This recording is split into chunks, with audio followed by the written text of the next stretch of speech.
Good morning all friends. मेरे legal advice by Sheikh Javed Mohammed advocate channel पर आपका स्वागत है। गृहिणी की मौत पर कितना क्लेम मिलेगा, सुप्रीम कोर्ट का नया नियम, शिशुपाल 2026। आज के हमारे वीडियो का यही टाइटल है।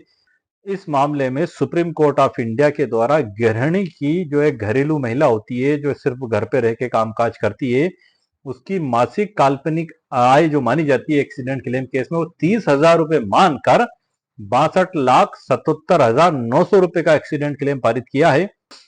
सुप्रीम कोर्ट ऑफ इंडिया के द्वारा 11 जून 2026 को शिशुपाल शीश राम बनाम सुरजीत के मामले में यह महत्वपूर्ण जजमेंट पारित किया गया है। और ये 2.5 दशक पुराना मामला है सर, तकरीबन 25 साल पुराना मामला है। 2001 में एक्सीडेंट हुआ था सिरसा से फतेहाबाद जाते हुए। तकरीबन 25 साल पुराना ये मामला है। 2001 की ये दुर्घटना है।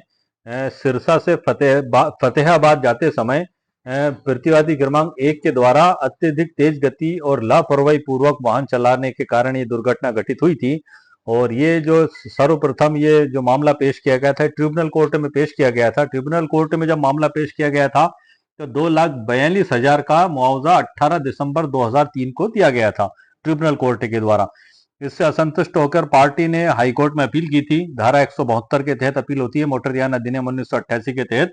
वहां पर 8,43,000 रुपए इसको कर दिया गया था। धारा 11 दिसंबर 2024 को यह फैसला दिया गया था और साथ ही 7.5% ब्याज भी दिया गया था याचिका दायर करने की दिनांक से। इसके बाद फिर ये पार्टी असंतुष्ट होकर याचिकाकर्ता सुप्रीम कोर्ट ऑफ इंडिया पहुंचे। वहां पर 62,77,900 रुपए इसमें जो है कि मुआवजा राशि पीड़ित को प्रदान की गई। और इंडिया के द्वारा जो इतना बड़ा अमाउंट इसमें जो दिया गया था, उसमें जो उसका मुख्य बेसिक आधार था वो गृहिणी की जो मासिक काल्पनिक आय और आबलिक करके घरेलू देखभाल की हानि को 30,000 रुपए मानते हुए जजमेंट पारित किया गया है।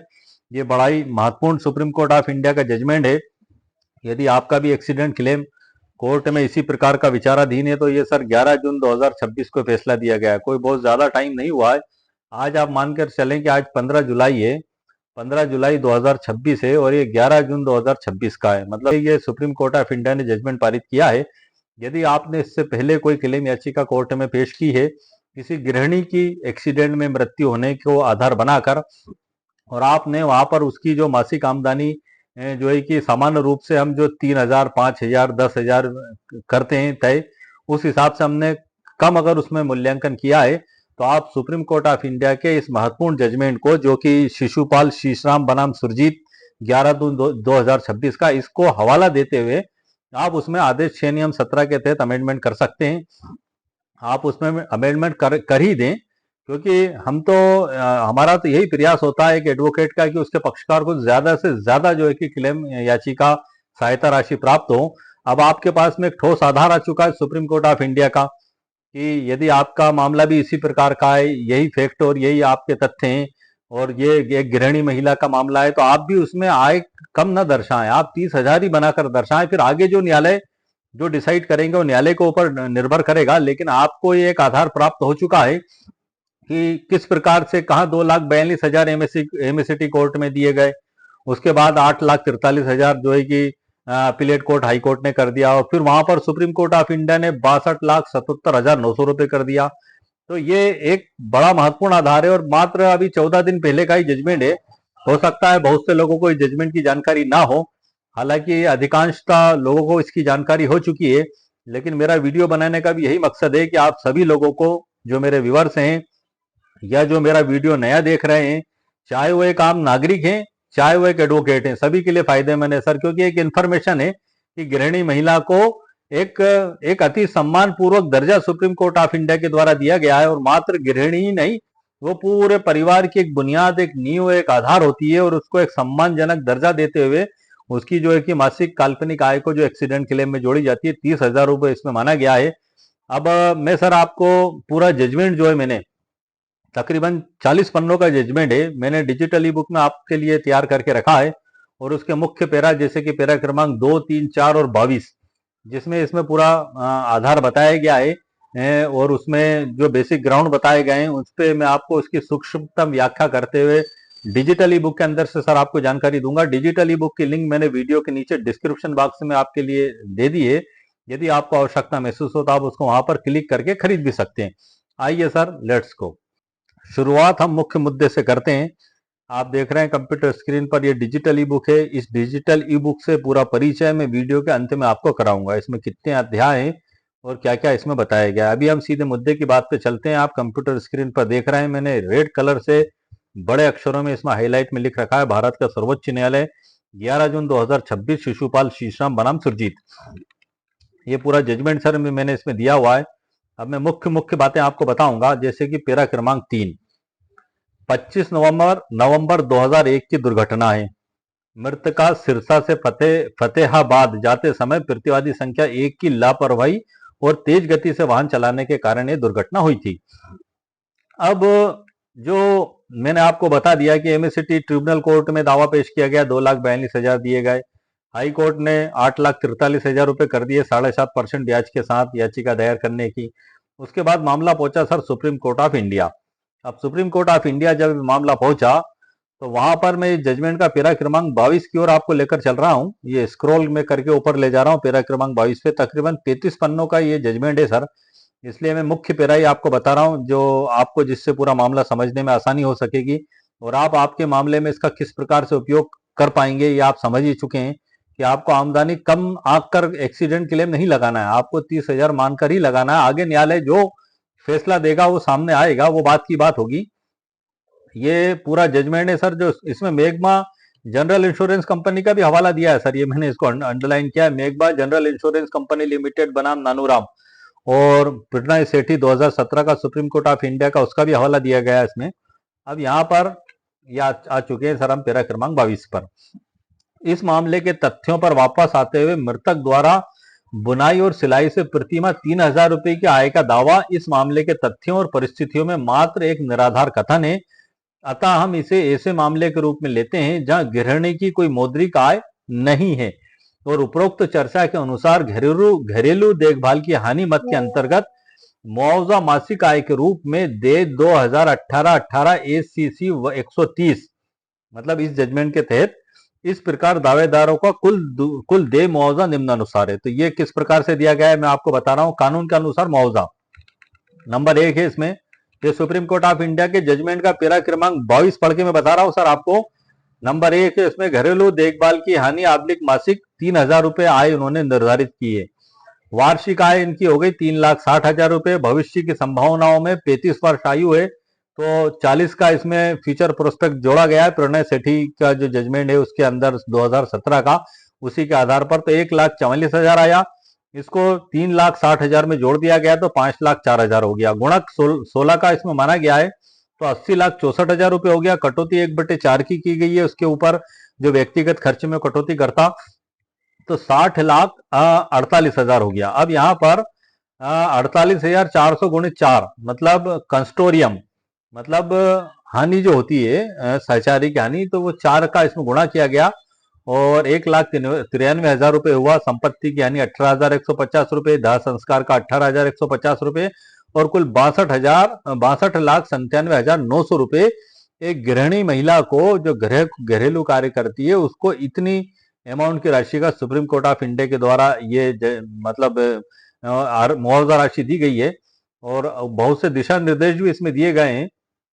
दिशा निर्देश पे मैं स्पेशल वीडियो सर आपको बनाऊंगा कि किन किन वजहों से आप इसमें स्थगन की मांग कर सकते हैं। वो कुछ आधार इसमें दिए गए हैं, जैसे कि डॉक्यूमेंट्स पेश करने के लिए आप उसमें मांग कर सकते हैं। इसकी सरल व्याख्या भी सर की है इसी डिजिटल ई बुक के अंदर। मैंने ये पूरी सरल व्याख्या इसमें मैंने की है इस जजमेंट की, और इसका चार्ट भी मैंने तैयार किया है। एक आम व्यक्ति के लिए फैसला किस प्रकार लाभकारी है, और साथ ही ब्याज दर में बढ़ोतरी हेतु आवेदन की मांग, और इसमें जो एक आम व्यक्ति के लिए किस प्रकार से, तो हम समझ लेते हैं कि गृहिणी के सम्मान और गरिमा की कानूनी पहचान।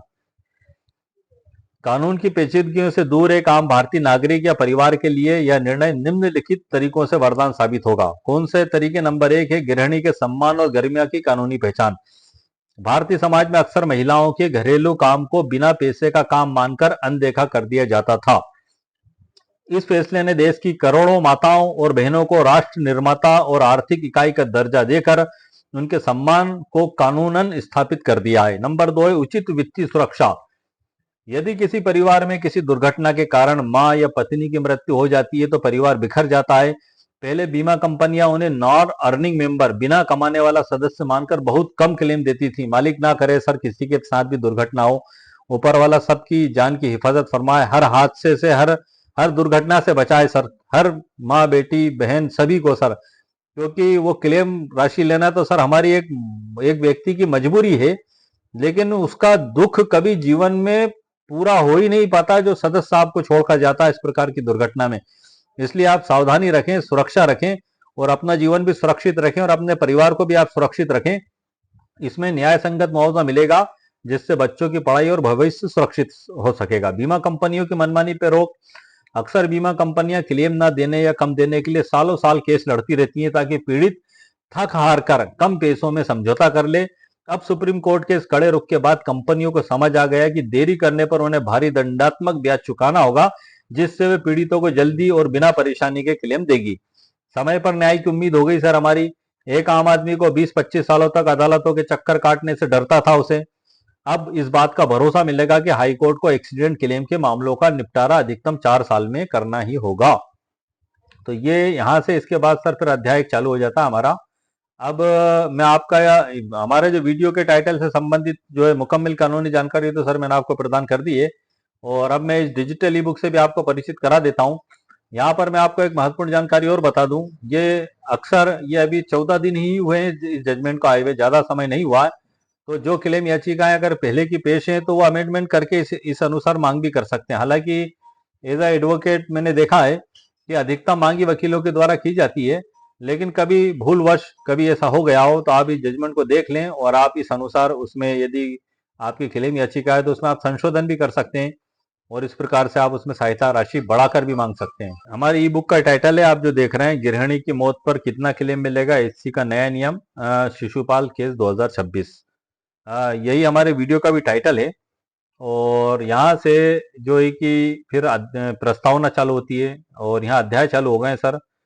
इसमें कुल 53 के समथिंग अध्याय हैं सर इसमें लगभग और लगभग वकालत की कोर्ट प्रैक्टिस के दौरान हमारे सामने जो जो मामले आते हैं उन सभी को मैंने शामिल करके इन पे अध्याय के रूप में इसमें शामिल किया है, और इन अध्यायों पे स्पेशल वीडियो भी मैं चैनल पर अपलोड कर चुका हूं। जो इन्हीं अध्यायों में आपको जो अध्यायों के नाम हैं उन्हीं नाम से आपको मेरे चैनल पर वीडियो भी मिल जाएंगे जो मैं पहले अपलोड कर चुका हूं, और उनका सारांश इसमें शामिल कर लिया है मैंने इस डिजिटल ई बुक में। लेकिन इसकी स्पेशल डिजिटल ई बुक आपको उसी वीडियो के नीचे डिस्क्रिप्शन बॉक्स में मिलेगी। ये प्रस्तावना है और उसके बाद यहाँ से सर फिर डिस्क्लेमर चालू होती है। डिस्क्लेमर भी मेरे द्वारा इसमें दे दी गई है और ये पूरी डिजिटल ई बुक है। और डिस्क्लेमर का मतलब मेरा यही है कि कोई भी आप कानूनी कार्रवाई करने से पहले आपके कानूनी विशेषज्ञ, आपके वकील साहब से सलाह मशवरा करने के बाद ही आप कार्रवाई करें, क्योंकि हर केस की परिस्थिति और कंडीशंस अलग अलग होती है। और मेरा वीडियो बनाने का उद्देश्य एक एजुकेशनल पर्पस से मेरे द्वारा वीडियो बनाए जाते हैं, शैक्षणिक जागृति के मकसद से। ये किसी को भी व्यक्तिगत सलाह नहीं है। और ये सुप्रीम कोर्ट ऑफ इंडिया का पूरा जजमेंट भी मैंने डिजिटल ई बुक के अंदर दे दिया है। यदि उसकी सरल व्याख्या भी मैंने की है और आपको मौखिक तौर पर मैंने वीडियो के प्रारंभ में इसके बारे में जानकारी भी दे दी है। यदि आपका मामला भी इस प्रकार से है तो गृहिणी के मामले में, इस वाले मामले में सुप्रीम कोर्ट ऑफ इंडिया ने कौन से मामले में 11/2/2026 का सुरजीत सिंह वाला मामला है, ये शिशुपाल विरुद्ध सुरजीत सिंह, जिसमें मासिक काल्पनिक आय को 30,000 मानते हुए 62,77,900 रुपए का एक्सीडेंट क्लेम दिया गया है। यदि आपके प्रकरण में भी इस प्रकार के हालात और परिस्थितियां हैं तो आप इस जजमेंट को कोर्ट में जज साहब के समक्ष पेश कर सकते हैं, निवेदन कर सकते हैं। प्लीडिंग करते समय आप ध्यान रख सकते हैं, दावा याचिका मोटर यान अधिनियम 1988 की धारा 166 के तहत जो क्लेम याचिका तैयार की जाती है उसको भी आप बढ़ाकर पहले से आप तैयार कर लें, या आपकी पहले से पेश है और आपको ऐसा लगता है इससे तुलना करने पे कि आपने कम सहायता मांगी है तो आप आदेश 6 नियम 17 के तहत आवेदन लगाकर उसमें अमेंडमेंट भी कर सकते हैं। आदेश 6 नियम 17 सिविल प्रक्रिया संहिता 1908 का कैसे लिखा जाएगा, क्या ड्राफ्टिंग होगी, इसके ऊपर स्पेशल वीडियो मैंने बना दिया है। खास तौर से एक्सीडेंट क्लेम याचिका में कैसे संशोधन किया जाएगा मेरे चैनल पर अपलोडेड है। आवेदन की ड्राफ्टिंग भी डिजिटल ई बुक में उसी वीडियो के नीचे डिस्क्रिप्शन बॉक्स में मेरे द्वारा दे दी गई है लिंक उसकी। और आज का जो वीडियो है इस वीडियो की डिजिटल ई बुक की लिंक मेरे द्वारा वीडियो के नीचे डिस्क्रिप्शन बॉक्स में दे दी गई है। मात्र 299 रुपए इसकी कीमत मेरे द्वारा रखी गई है। यदि आपको आवश्यकता महसूस हो तो आप इसको वहां जाकर खरीद भी सकते हैं। दो लिंक इसमें दी गई हैं, एक मेरी वेबसाइट की है, दूसरी गूगल की लिंक है। गूगल पे भी मेरी डिजिटल ई बुक मौजूद है।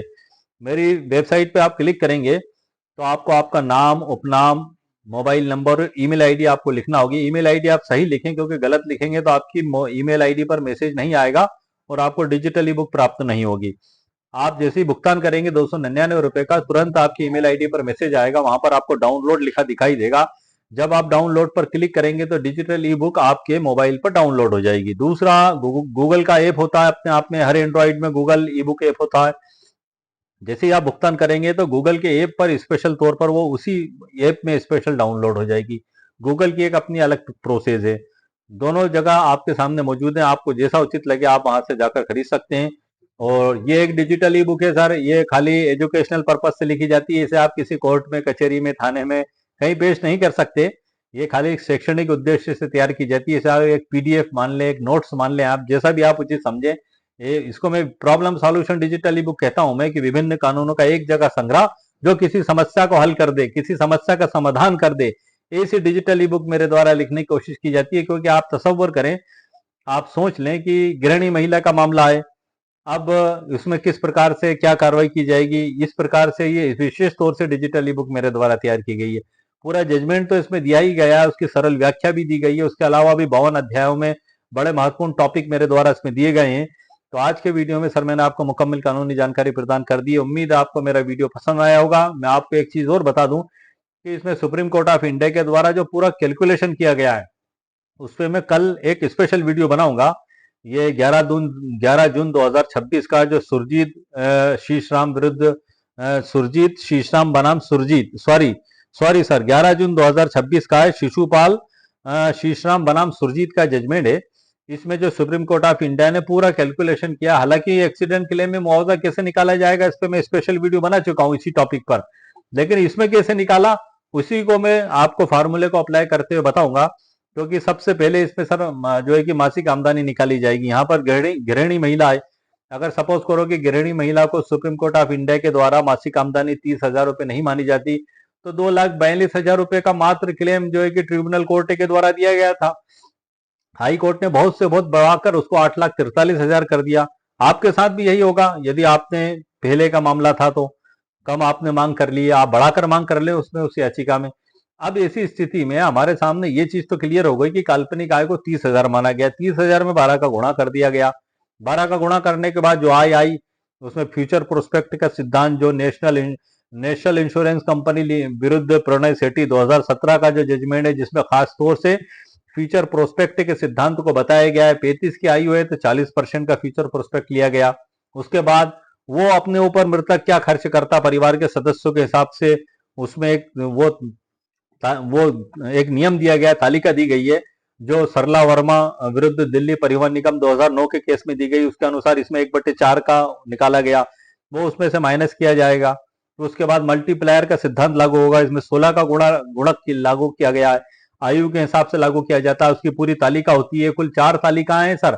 इन 4 तालिकाओं के बगैर आप एक्सीडेंट क्लेम का मुआवजा नहीं निकाल सकते। इसी शीर्षक पे मैंने स्पेशल वीडियो 10-12 दिन पहले ही मेरे चैनल पर अपलोड किया है। पूरा कैलकुलेशन निकालना मैंने सिखाया है।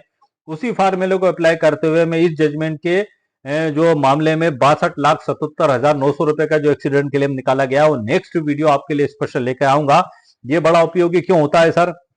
क्योंकि जब भी हमारी टेबल पर हमारे पास कोई भी क्लाइंट आता है, एक वकील साहब के पास जब भी कोई क्लाइंट आता है, तो एक जनरल आम क्वेश्चन यही करता है, 2 क्वेश्चन करता है वकील साहब से कि वकील साहब कितना क्लेम मिल सकता है, कब तक डिसाइड होगा। तो कब तक डिसाइड होने में तो हम एक मोटा मोटा गणित बता सकते हैं।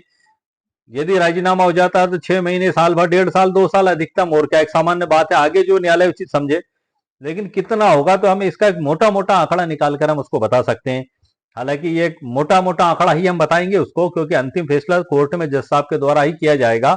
वो सभी चीजें देखेंगे, उसमें गुण दोषों के आधार पर डॉक्यूमेंट्स, बिल, पर्चे, दवाई, इन सबको देखने के बाद फिर वो जो क्लेम डिसाइड करेंगे। यदि आप उससे संतुष्ट नहीं है तो अपील कर दें। जैसे कि यही मामला जो 11 जून 2026 का है, शीशराम विरुद्ध सुरजीत सिंह वाला मामला, ट्रिब्यूनल कोर्ट ने 2,42,000 का क्लेम दिया, उन्होंने अपील कर दी। 25 साल तक उन्होंने संघर्ष किया। 25 ईयर, 2001 की घटना है सर। 25 साल बाद सुप्रीम कोर्ट ऑफ इंडिया ने ये ऐतिहासिक सिद्धांत, इसमें ऐतिहासिक फैसला दिया। बड़ा लैंडमार्क जजमेंट है कि गृहिणी को सम्मान पूर्वक आमदनी मासिक आय उसकी 30,000 निर्धारित करते हुए ये मुआवजा राशि दी गई। हर केस की परिस्थिति और कंडीशंस अलग अलग होती हैं, लेकिन एज ए एडवोकेट हमारा यही प्रयास रहता है कि हम हमारे पक्षकार को, पीड़ित को ज्यादा से ज्यादा सहायता राशि हम दिला सकें। तो आज का वीडियो मेरा मुख्य रूप से इसी पर आधारित था और मैंने आपको महत्वपूर्ण कानूनी जानकारियां प्रदान कर दी है। उम्मीद है आपको मेरा वीडियो पसंद आया होगा। मेरे वीडियो को आप लाइक भी करें, शेयर भी करें और सब्सक्राइब भी करें। ओके, शुक्रिया, थैंक यू सर।